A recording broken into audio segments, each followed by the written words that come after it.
Today we are going to continue our discussions on the World Economic Forum Insight Report on the AfCFTA. Last week I started discussions on the four key sectors mentioned in the report, as the automotive sector, agriculture and agro-processing, pharmaceuticals, and finally transport and logistics.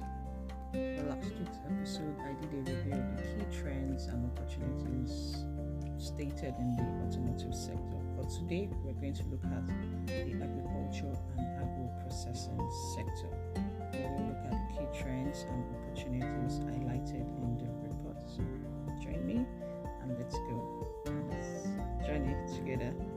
So agro-processing was noted in the report as a key sector due to its exceptional potential for increasing intra-African trade, economic growth, food security, job creation, and poverty reduction. And it was also noted in the report that the African countries have accelerated their focus on agro-processing as a result of food insecurity caused by trade disruptions from global shocks. So, of course, that means that we're focusing more on agro-processing within the African continent. So the agro-processing industry has the potential to lead to economic growth, food security, job creation, and poverty reduction. However, currently 80% of food production on the continent, that's within the African continent, is from smallholder farmers with historically low yields. And the continent imports about $50 billion of agricultural products per year. But it's been projected that under the AfCFTA by 2030, intra-African agricultural trade should increase by 574%. That's under the AfCFTA. The two industries that were also noted under the agro-processing sector is the fish and meat industries.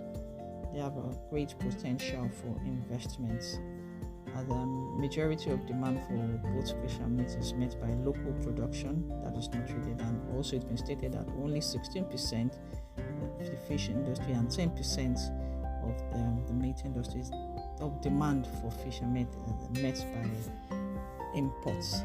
So there's opportunity to invest within the fish and meat industry, and of course, for instance, there's opportunity to scale up the production of processed meat such as sausages and canned meats to meet rising local demands. This has been stated to be because of rising incomes within the African continent. So there's opportunity that demand will increase for fish and meat, and even for fish, it's been stated that demand is exceeding local supply, that is growing around 4% annually for the past 10 years. So there's opportunity for investment in those areas. So let's go to the opportunities noted in the report for the agro-processing industry. There are 3 of them stated, but I will speak to only one of it. There are 3 key opportunities mentioned for the agro-processing industry. So, one of it is that there is a great opportunity for new businesses to meet the input and infrastructure needs of the agriculture sector. One of the barriers that's been noted, barriers to scaling of agro-processing, include the need for more local production of inputs. For example, a major barrier to scaling of fish production is due to high cost and high dependency on foreign trade for fish feed. So you still need to get fish feed from outside the continent.